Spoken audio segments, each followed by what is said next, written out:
जय हिंद डियर। तो चलिए कॉस्ट एंड टैक्स का नेक्स्ट 25 क्वेश्चन और बताते हैं। इस 50 क्वेश्चन को आप थोड़ा सा रात भर में देखकर चले जाओगे, ठीक है। तो चलिए स्टार्ट करते हैं, टाइम नहीं बर्बाद करें क्योंकि आप लोग का भी बहुत इंपॉर्टेंट टाइम है। आप लोग के रिक्वेस्ट पर ही 50 क्वेश्चन करवा रहे हैं, बट आप लोग को थोड़ा सा डिटेल में पढ़ना चाहिए। ऐसे इस रात भर में 1-2 दिन में पढ़ के अच्छा तैयारी नहीं होता है। फिर भी आप लोग बोल रहे हो तो थोड़ा जितना हो रहा हम हेल्प कर रहे हैं। आगे बढ़ते हैं। सर क्या अगर आप लोग फ्यूचर में सीएमए बनना है तो सीएमए का सर पहला स्टेज है फाउंडेशन देना पड़ेगा, और सीएमए के फाउंडेशन का एग्जाम सर जून और दिसंबर में होता है। अगर आप जून में तो दे नहीं पाओगे, सर मार्च खत्म हो रहा है, अप्रैल में 2 महीना में सिलेबस कंप्लीट नहीं होगा, तो सर नेक्स्ट दिसंबर।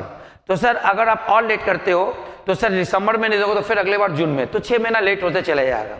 तो अगर आप चाहते हो दिसंबर में एग्जाम दे तो सर अप्रैल से लेकर दिसंबर तक 9 महीना होता है। इसका ना 8 महीना में आपको 4 सब्जेक्ट कंप्लीट करना है, तो सर 2-2 महीना भी करे तो काफ़ी कम होता है। इसीलिए याद रखिएगा हमारे यहाँ 7 अप्रैल से क्लासेस चालू हैं, 11 से लेकर 2 बजे तक एग्जाम होने वाला है दिसंबर में। सर टोटल कोर्स फीस कितना है सर 12,999। आप इसको 3 पार्ट में तोड़ के दे सकते हो। और ग्रेजुएशन का एग्जाम काफ़ी लेट से होने वाला है, तो टेंशन नहीं है। मेरे यहाँ क्लासेस चालू होगा 10 जुलाई से।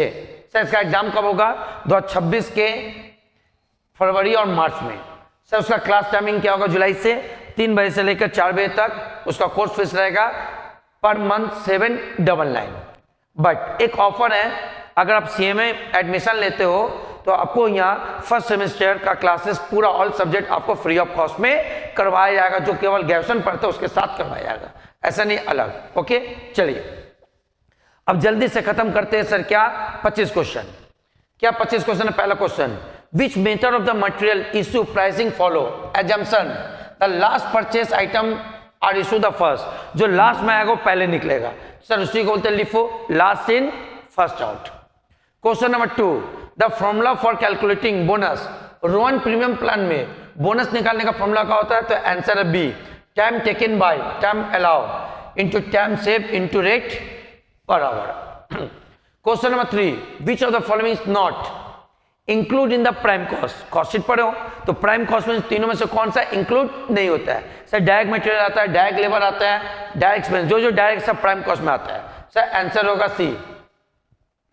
Question number 4, which of the following document is not use for material control. Material control करते समय इस चारों में से कौन सा डॉक्यूमेंट्स नहीं यूज होता है, तो याद रखिए इसका आंसर होगा कैश मेमो। क्या होगा sir, cash memo. Question number 5, time loss due to machine breakdown. Sir machine breakdown के कारण जो टाइम लॉस होता है उसको क्या बोलते हैं। सर एक तरह का क्या होता है, एबनॉर्मल आइडल टाइम। क्या होता है, एबनॉर्मल। क्यों, क्योंकि इसको हम लोग रोक सकते हैं। तो सर अभी बताया आइडल टाइम 2 तरह होता है, एक नॉर्मल, दूसरा abnormal.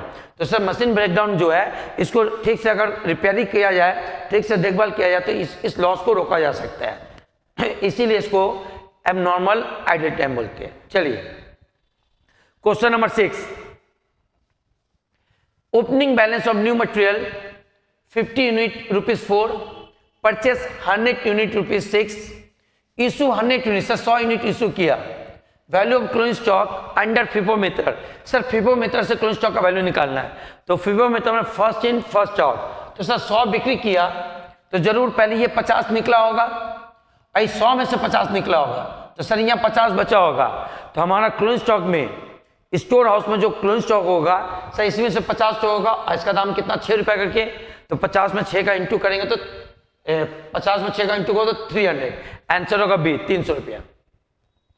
Question number 7, which of the following is indirect expenses. इन चारों में कौन सा इनडायरेक्ट एक्सपेंसेस है। सर रॉ मटेरियल डायरेक्ट होता है, ये तो डायरेक्ट है, ये डायरेक्ट है। याद रखिए सब डायरेक्ट प्राइम कॉस्ट में आता है, बाकी सबको बोलते हैं इनडायरेक्ट। तो sir factory rent, office rent सब सर ओवरहेड होता है, और ओवरहेड इनडायरेक्ट होता है। Question number 8, which type of the cost remain unchange with production level. Sir production बढ़े या घटे, ऐसा कौन सा खर्चा जो हमेशा क्या रहता है, अनचेंज रहता है। और सर एक तरह का फिक्स हुआ तो that is called fix cost. Fix cost कभी भी चेंज नहीं होता है। सर वेरिएबल कॉस्ट बोलते हैं जो प्रोडक्शन साथ बढ़ता है, जो प्रोडक्शन का घटता है। सर सेमी वेरिएबल कॉस्ट बोलते हैं, लेक्चर वन में बताया कुछ ऐसा खर्चा होता है जिसका कुछ खर्चा फिक्स होता है और कुछ खर्चा वेरिएबल। जैसे टेलीफोन एक्सपेंसेस, टेलीफोन में जितना बात को उतना पैसा देना पड़ेगा, और कुछ उसका मेंटेनेंस कॉस्ट फिक्स होता है। आते which of the following is not consider as a selling overhead. Sir time नहीं इतना इसलिए डिटेल में नहीं डिस्कस करें, मेरा डिटेल वीडियो यूट्यूब में अपलोड है, आप उसको आराम से देख सकते हो।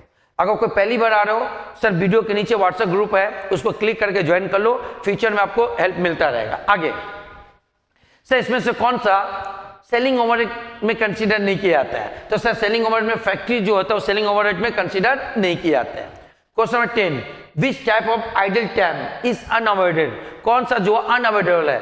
जो सर आइडल टाइम अनअवॉइडेबल है उसको बोलते हैं नॉर्मल आइडल टाइम, और जो अवॉइड जिसको हम लोग अवॉइड कर सकते हैं उसको बोलते हैं एबनॉर्मल। आंसर होगा बी। चलिए क्वेश्चन नंबर 11। क्वेश्चन नंबर 11 में है if municipal tax is not paid by owner during the year, अगर ड्यूरिंग द ईयर में म्युनिसिपलिटी टैक्स पेड नहीं दिया तो सर वो डिडक्शन नहीं मिलेगा, not allow as a deduction. थोड़ा देर पहले बताया कि म्युनिसिपलिटी टैक्स तभी लेस होता है जब दो कंडीशन फुलफिल होता है, ओनर ही पे करना चाहिए और सर वो कैश बेसिस होना चाहिए, उधार होने से नहीं चलेगा। विच of the following income is taxable under the income from other sources?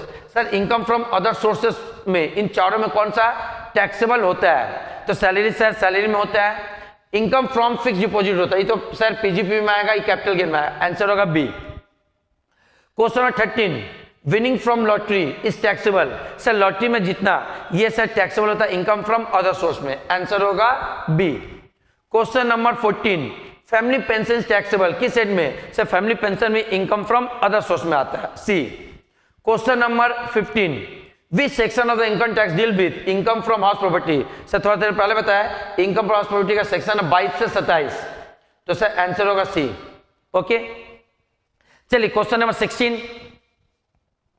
Question number 16 है which one of the following is a short term capital asset? इसमें से कौन सा शॉर्ट टर्म कैपिटल एसेट है? तो सर आंसर है share. Sir share के लिए हम लोग 12 महीना चेक करते हैं, ये 9 महीना है इसीलिए सर ये शॉर्ट टर्म हुआ, 12 महीने से ज्यादा हो जाता है सर ये क्या होता है लॉन्ग टर्म हो जाता है। What is the standard deduction allow? Section 24A, याद है 30% और नैप, आंसर होगा ए। ये सब सम्स के तो सब याद होना चाहिए। विच of the following is not charge under the head income from house property? चारों में से कौन सा इनकम फ्रॉम हाउस प्रॉपर्टी में चार्जेबल नहीं है? तो सबसे पहले देखिए, हाँ सेल्फ ऑक्युपाइड में चार्ज नहीं होता सर, ये रिलीफ होता है, अगर आपका नेगेटिव इनकम है तो टोटल इनकम से माइनस होता है, आंसर होगा A. If house is let out for business purpose under which head is rented from?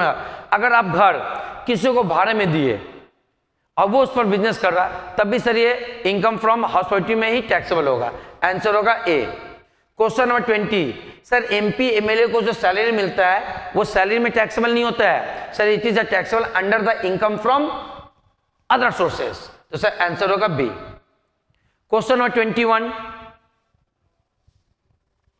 Question number 21 है which of the following is deductible net annual value under income tax? Net annual value से कौन deduct होता है? Okay sir net annual value से बहुत student मुझसे याद रखना, गैप का मतलब ग्रॉस एनुअल वैल्यू, उससे लेस होता है सर म्युनिसिपल टैक्स, तब आता है नैब।